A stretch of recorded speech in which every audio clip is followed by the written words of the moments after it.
Hello students, SV academy Rawla के online platform पर आपका बहुत बहुत स्वागत है। जैसा कि हम पढ़ रहे थे कक्षा 12 की अनिवार्य हिंदी पुस्तक पीयूष प्रवाह का लेसन नंबर 4, जो कि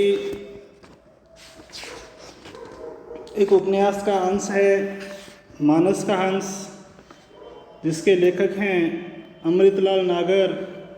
और इसमें किस प्रकार से उन्होंने तुलसीदास और रत्नावली के प्रेम का वर्णन किया है, किस प्रकार प्रेम रूपी जो त्याग है रत्नावली का और तुलसीदास का, तो उसको हमने पढ़ा था। और अंत में हमने पढ़ा था कि किस प्रकार से विक्रमपुर से राजा भगत पधारे हैं और इस बात को सुनकर किस प्रकार तुलसीदास का मन बड़ा ही प्रसन्न हो जाता है और कहते हैं कि कहाँ है राजा। इतना कहकर वे उस मंदिर के दालान से बाहर आते हैं और एकदम ठिठक से जाते हैं जब वो राजा भगत के साथ देखते हैं कि उनकी पत्नी रत्नावली भी थी। और रत्नावली को भी बड़ा आश्चर्य हुआ कि तुलसीदास ने अपनी शक्ल और सूरत में बड़ा ही बदलाव कर रखा था, अर्थात दाढ़ी और केस कटवा लिए थे उन्होंने। और उन्होंने राजा भगत से कुछ उदास से होते हुए, मायूस से होते हुए पूछा कि आप इनको साथ में क्यों लेकर आए हो। तो यहाँ तक अपने पढ़ लिया था। आगे हम पढ़ते हैं। ये पढ़ा था हमने कि किंचित रूखे स्वर में पूछा कि इन्हें क्यों लाए। तब तक तेजी से आगे बढ़कर उनके पैरों में गिर चुकी थी। यानी कि उनका पति था, पति रूपी उसने धर्म, पत्नी रूपी धर्म उसने बखूबी निभाया। और जैसा कि हिंदू धर्म में परंपरा है कि जब भी पत्नी कुछ दिनों पश्चात मायके वगैरह से यहाँ आती है, पति से मिलती है, तो उसके चरण स्पर्श करती है। तो उसी परंपरा को निभाते हुए, उसी रीति को निभाते हुए रत्नावली तब तक तेज़ी से आगे बढ़कर उनके पैरों में गिर चुकी थी, यानी कि उनके चरण स्पर्श कर रही थी। तुलसीदास ने अपने पैरों पर रत्नावली की उंगलियों का स्पर्श अनुभव किया, यानी कि प्रेम रूपी स्पर्श।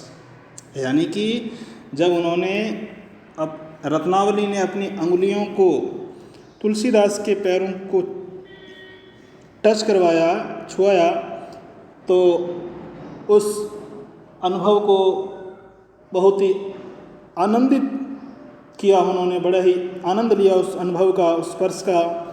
उस स्पर्श में इतनी तृप्ति थी, अर्थात मन संतुष्ट हो गया था उनका, कि पल भर के लिए मन से राम बिसर गए। यानी कि जब रत्नावली उनके पैरों को छू रही थी, उंगलियों का स्पर्श उनके पैरों से हुआ, तो एक अलग ही आनंद की अनुभूति हुई तुलसीदास को।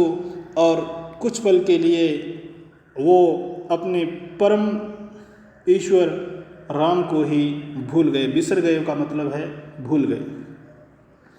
रोष ठहर न पाया, रोष गुस्सा, क्रोध। रोष ठहर न पाया यानी गुस्सा ठहर नहीं पाया। बड़े ही मृदुल स्वर में राजा से कहा, बड़े ही मीठे स्वर से,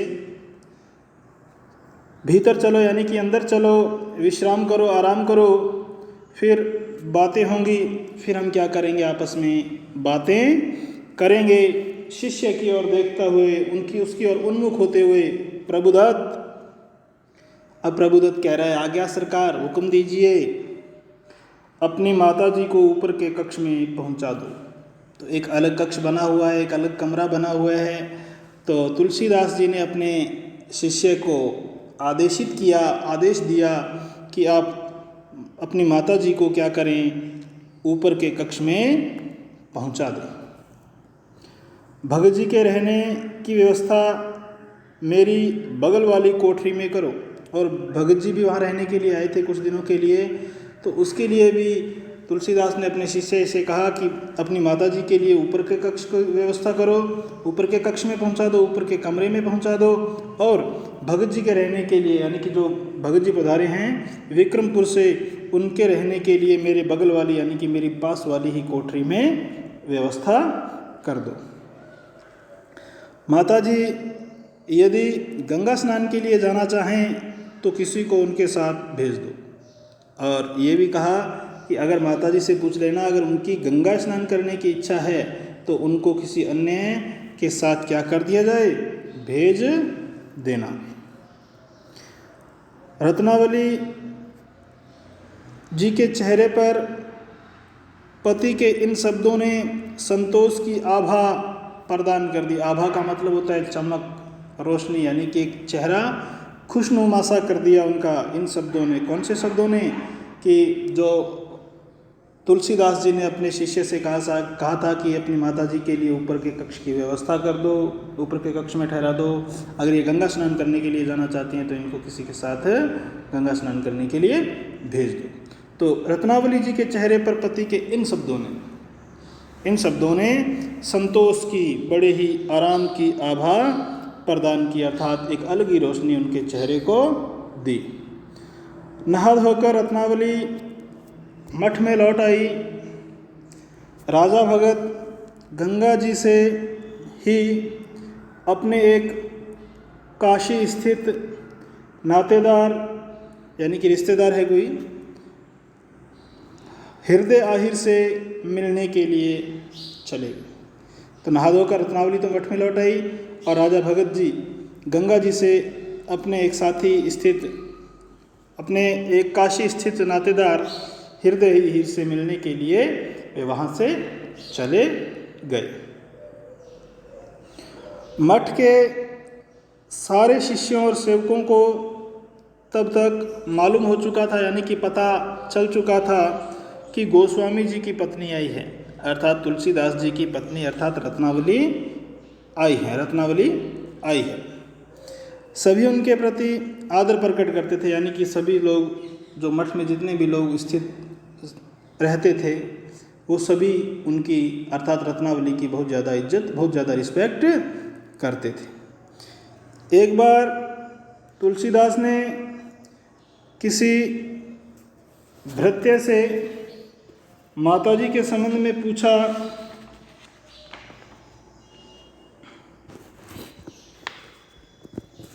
एक बार तुलसीदास ने किसी भृत्य का मतलब होता है नौकर, सेवक भी कह सकते हैं, परंतु भृत्य का मतलब होता है नौकर, से माताजी के संबंध में पूछा तो पता चला कि वे रसोई घर में रसोइये को सहायता दे रही है। अब देखो कितनी अच्छी बात है, यानी कि खुद मालिक होने के बावजूद भी एक नौकर का सहयोग कर रहे हैं रसोई के अंदर। तो एक बार तुलसीदास ने किसी भृत्य से, किसी नौकर से माताजी के संबंध में पूछा तो पता चला कि वे रसोई घर में रसोइये को क्या कर रही है, सहायता दे रही है। रसोइया यानी कि जो पकवान वगैरह या भोजन वगैरह बनाने की व्यवस्था करता है, भोजन वगैरह बनाता है। तुलसीदास के मन पर संतोष के भाव ने छाना चाहा पर छा नहीं सका। तुलसीदास के मन में संतोष के भाव ने छाना चाहा पर छा नहीं सका, लेकिन किसी प्रकार का असंतोष भी मन में नहीं जागा, यानी कि अगर इस बात से वो खुश नहीं हुए तो वो अप्रसन्न भी नहीं हुए। वे भागवत बाँचते रहे। भागवत एक पवित्र धार्मिक हिंदू ग्रंथ, बाँचने का मतलब होता है पढ़ना, यानी कि वे लगातार भागवत पढ़ते रहे।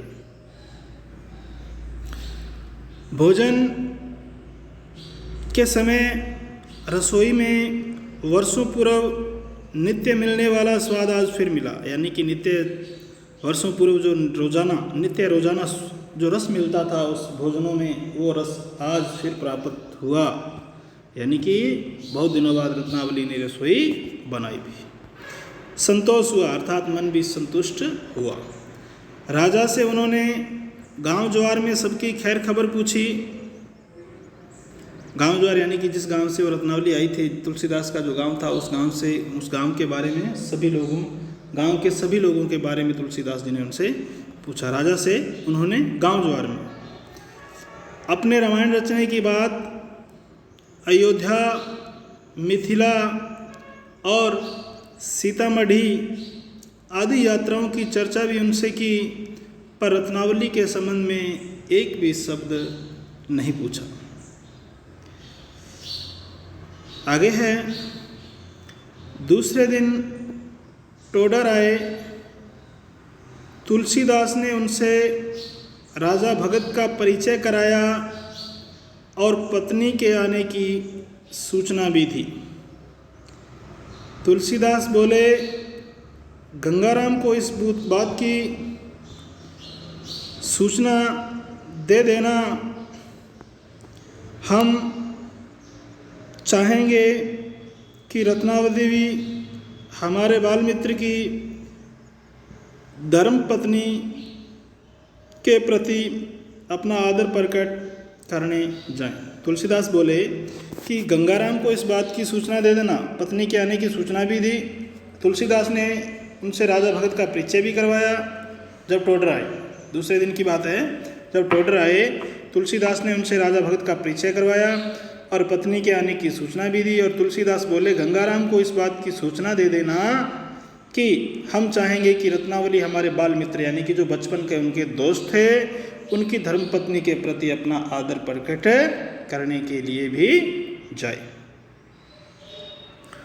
टोडर उलसित स्वर में बोले, यानी कि बड़े ही प्रसन्न मुद्रा में, बड़े ही प्रसन्न चित्त,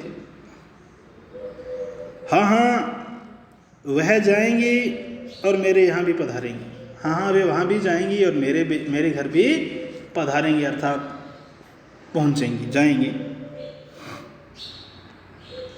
जिस दिन गठजोड़े से महात्मा जी की जूठन गिरने का सौभाग्य मेरे घर को मिलेगा, गठजोड़े का मतलब जोड़े से संबंधित, दंपति से संबंधित, से महात्मा जी की जूठन गिरने का सौभाग्य मेरे घर को मिलेगा, उस दिन मेरा जन्म सार्थक हो जाएगा, अर्थात उस दिन मेरे जन्म का कोई ना कोई महत्व निकलेगा, अर्थात कोई ना कोई महत्व स्पष्ट होगा। 2-4 दिन बीत गए। इस बीच में तुलसी और रत्ना का आमना सामना एक बार भी नहीं हुआ। यानी कि देखो 2-4 दिन बीत गए, सिर्फ प्रथम दिन जिस दिन भी राजा भगत पधारे हैं विक्रमपुर से, उसी दिन सिर्फ मुलाकात हुई है थोड़ी और उन्होंने चरण स्पर्श किया, इसके अलावा और कुछ नहीं। तो 2-4 दिन और बीत गए। इसी बीच तुलसी और रत्नाओं का एक आमना सामना एक बार भी नहीं हुआ, अर्थात प्रेम रूपी त्याग था उनका भी। तुलसी चाहते थे कि उन्हें हिरते फिरते यानी कि यहाँ इधर उधर चलते फिरते रत्नावली की सूरत देखने का मौका मिल जाए, पर हालांकि तुलसीदास भी चाहते थे कि उन्हें क्या मौका मिल जाए, अपनी पत्नी अर्थात रत्नावली की सूरत देखने का मौका मिल जाए। पर रत्नावली ने सतर्कतापूर्वक यानी सावधानी से सतर्कतापूर्वक अपने आप को उनकी दृष्टि से बचाया, यानी कि उनकी नज़र से बचाया।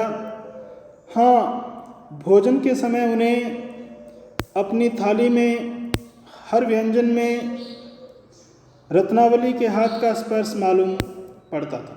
हाँ, भोजन के समय उन्हें, यानी कि जब वो भोजन करते थे तो उस समय थाली में हर व्यंजन में रत्नावली के हाथ का स्पर्श मालूम पड़ता था, यानी कि रत्नावली रसोई बनाती थी, अर्थात भोजन बनाती थी। वे थाली के सामने बैठकर बार बार रत्नावली की छवि के साथ अपने आप में क्या हो जाते थे, बंद से जाते थे। यानी कि रसोई जब भी बनती थी, अर्थात खाना जब भी तैयार होता था, और वो क्या करते थे, जब भोजन करते थे कौन, तुलसीदास, तो हर एक कौर में, हर एक निवाले में, अर्थात उनकी थाली में हर व्यंजन में रत्नावली के हाथ का स्पर्श मालूम पड़ता था। यानी कि कोई भी वो निवाला, कोई भी कौर जब उनके कंठ के नीचे उतरता था, मुंह में जाता था, तो वो हर एक निवाले में किसका स्पर्श अनुभव करते थे? अपनी पत्नी रत्नावली के हाथ का स्पर्श अनुभव करते थे। कहने का अभिप्राय ये है कि उनकी पत्नी ही ज़्यादातर रसोई बनाती थी और वो रसोई इतनी स्वादिष्ट, वो व्यंजन या पकवान इतने स्वादिष्ट होते थे कि बहुत ज़्यादा तारीफ उनको करनी पड़ती थी। अर्थात कहने का अभिप्राय ये है कि तुलसीदास अपनी पत्नी के हाथों बने हुए भोजन को बहुत ही ज़्यादा चाव से खाते थे और वे थाली के सामने बैठकर बार बार रत्नावली की छवि के साथ अपने मन में बंद से जाते थे। अर्थात उन्हें ऐसा लगता था कि रत्नावली की छवि अर्थात कोई छाया मेरे इर्द गिर्द, मेरे चारों ओर क्या कर रही है, भी घूम सी रही है।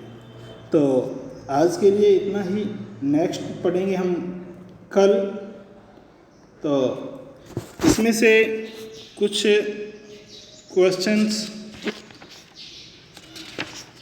आपको करने हैं।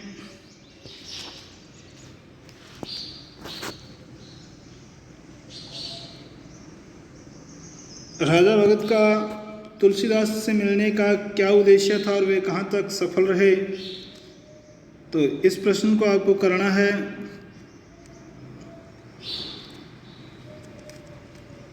और ये तो आपको बताई दी थी, राजा भगत अपने साथ किसे लेकर आए थे, ये हो गए थे। इस प्रकार से आज के लिए इतना ही। स्टूडेंट्स, बहुत बहुत धन्यवाद। जय हिंद, जय भारत।